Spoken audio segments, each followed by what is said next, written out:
I asked AI to build me the best Game Week 1 draft, and this is what it came back with.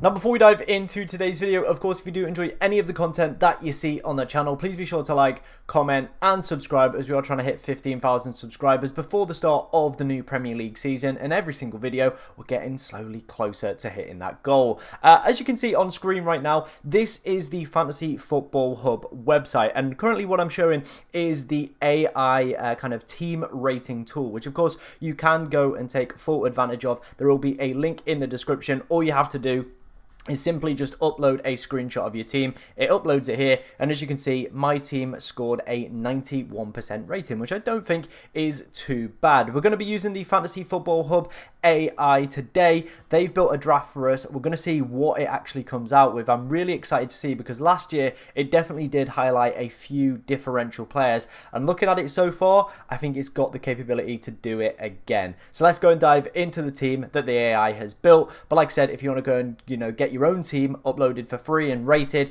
there will be of course a link in the description.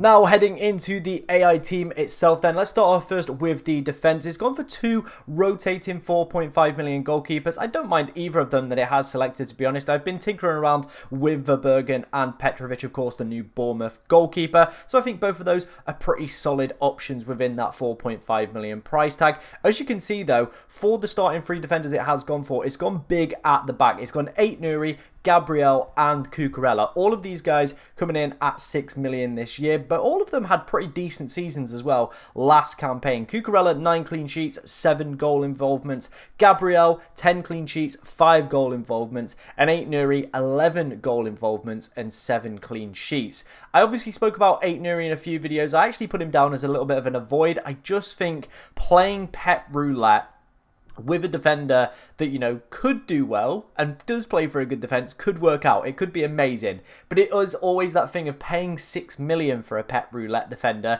doesn't feel quite as good. It doesn't fill me with confidence. Now, yes, the attacking returns are definitely there, and he could be one of those massive upside players, but for me personally, I just don't rate it. But overall, like I said, a lot of money has been spent on this AI draft within the defense. I like Gabriel and I like Cucurella as the options as well. In terms of the defenders that he has gone for on the bench, he's gone for 2 4 million defenders from newly promoted sides. So Lucas Perez, who featured 34 times for Burnley last year. I think Esteve is probably going to be the better option, given the fact of the defensive contributions, in my personal opinion, but maybe the AI disagrees. I know Lucas Perez has played further forward as well in the past. He was one of the players that I did own for large parts of last season in EFL Fantasy as well, where he was pretty much playing as a left winger, so maybe if Burnley go with that again, he could potentially be a decent option. Then Ronaldo is actually one of the most popular 4 million options within the game. Sunderland's new signings, their fixtures as well, definitely worth taking a look at in my personal opinion. And it seems like the Fantasy Football Hub AI tool as well is also rating their start to the season. Okay, moving into the midfield then, we're going to start off first, no surprise here, it is going to be Mohamed Salah, and he has been given the armband for Game Week 1 as well, according to the AI. And if you actually look at Fantasy Football Hub's points prediction tool, he is the top player over the opening 5 game weeks. They're really fancying him, and I definitely think Salah does edge it, in my personal opinion, ahead of Erling Haaland, and the AI agrees with me, so I'm very happy I got that bit right. In terms of the other midfielders it has selected, I'm not overly a big fan of all of them. I think maybe only having one of them would be the correct play. Having 2 probably minutes risk players does seem a little bit iffy to me. Now, Minter has been, you know, kind of touted, and people have been asking me my opinions on Minter. I don't think he's a bad option. Obviously, 11 goal involvements for him last season. Brighton's opening 2 fixtures are pretty tasty and pretty succulent as well, and we're all trying to find that value midfielder. Maybe Minter could be that guy.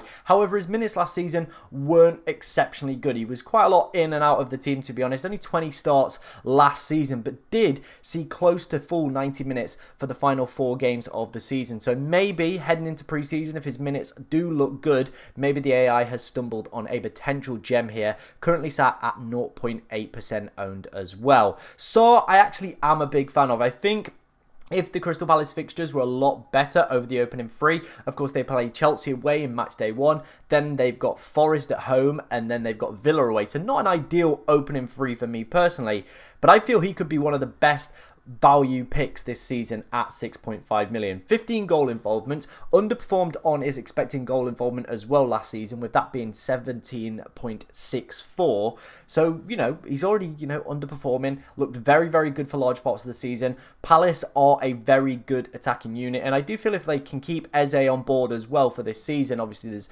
interest from Arsenal and other Premier League clubs. If they can keep him on board, I definitely think Sarr could be a fantastic pick at 6.5 million. He could be the one that a lot of us are currently, you know, not really looking at. I believe his ownership is currently under 5% as well. Maybe the AI has potentially stumbled on a midfielder here that could be a great pick. I just don't personally, for me, like the opening set of fixtures, but longer term, definitely going to be a player I'm going to be keeping a very keen eye on. The final one is going to be Dango, who for me feels like he had just a little bit of a purple patch.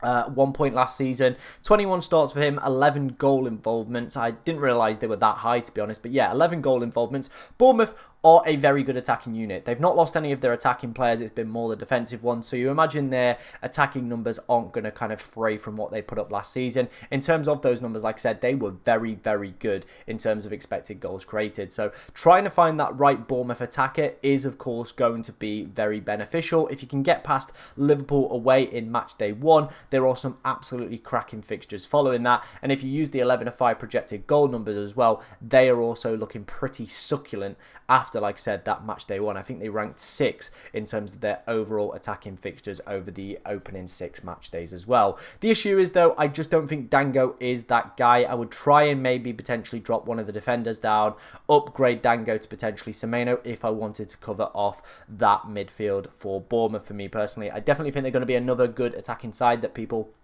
probably aren't going to load up too much on, with, of course, a difficult fixture in game week 1. But like I said, if you can navigate it, I do think there is a lot of value to be found within the Bournemouth midfield this year. And, of course, Evan Nielsen up front as well. And then the final midfielder is going to be Enzo Laffi, a very popular option for those that are looking at the bench boost in game week 1 with West Ham at home. And looking at the bench, as you can see, it is now fully complete. You probably could maybe bench boost with this one. It wouldn't be a great bench boost, but if you just wanted to get that chip out of the way, that is definitely something I think you could, of course, go for. Enzo Laffi, though, only 9 career goals, so I think we probably are overhyping him a little bit. I've watched him play live against Middlesbrough. He is a fantastic and terrific footballer to watch, but from an FPL perspective, I don't know if he's going to hit like the mega hauls that people are expecting. I've seen some people probably over-egging him on Twitter, but again, I think the Fantasy Football Hub AI midfield could do with a little bit more work. I definitely think there's a few key players missing, but overall, it might have found us some potential gems.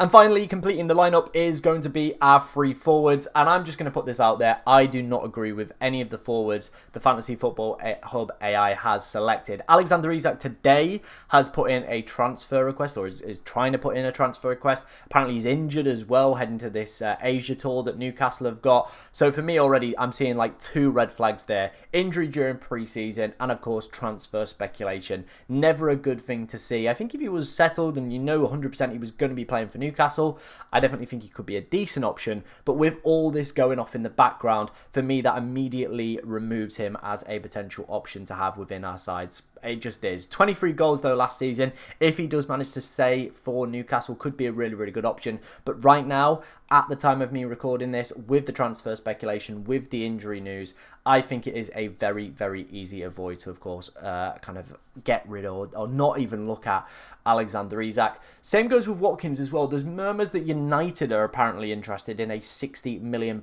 bid. So again, doesn't fill me with confidence, but a lot more confidence than Isak. Like, he's not putting in a transfer request. I don't really see that move kind of getting any more legs, to be honest. So I do think Watkins will probably be an Aston Villa player by the time the window closes. And if we look at Aston Villa's opening set of fixtures, they're really, really good. Genuinely, absolutely incredible fixtures. I think people are probably undervaluing them because they've seen that Newcastle at home fixture in match day 1. But if you look past that, they only face Newcastle, who finished 5th last season. They don't face another top 5 side till game week 9. Like, the fixtures are just unreal, genuinely a really, really good run of steady fixtures. And you do feel obviously Rashford, Asensio leaving, the penalty door opens back up. Is it going to be Watkins? Is it going to be Rodgers? We're going to have to wait and see on that one. But if Watkins can nail himself down penalties, confirmed to be staying at Aston Villa as well, he could be a really smart pickup at that 9 million. I think it also gives you the flexibility to potentially look at Gyökeres as well when he comes into the game with his price point. If he's around a similar price, you can obviously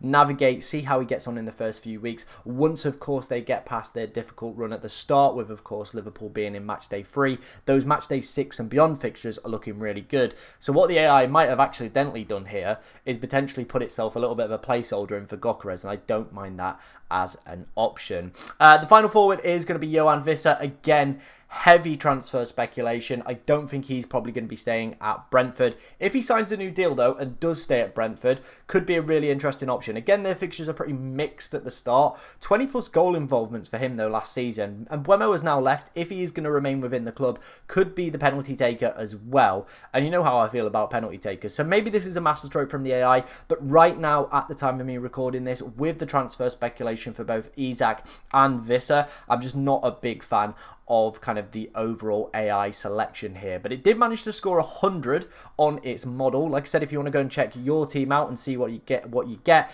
of course, there is a link in the description. It is completely free to do. If you do want to sign up for the other features on the website, though, that is completely acceptable as well, because there are so many fantastic features on the website that you can go and check out for yourself as well. If you did enjoy today's video and want to see more AI drafts the closer we get to the season, I can definitely do more of them, so let me know in the comments. But thank you very much for watching today, ladies and gentlemen, and good luck in match day 1.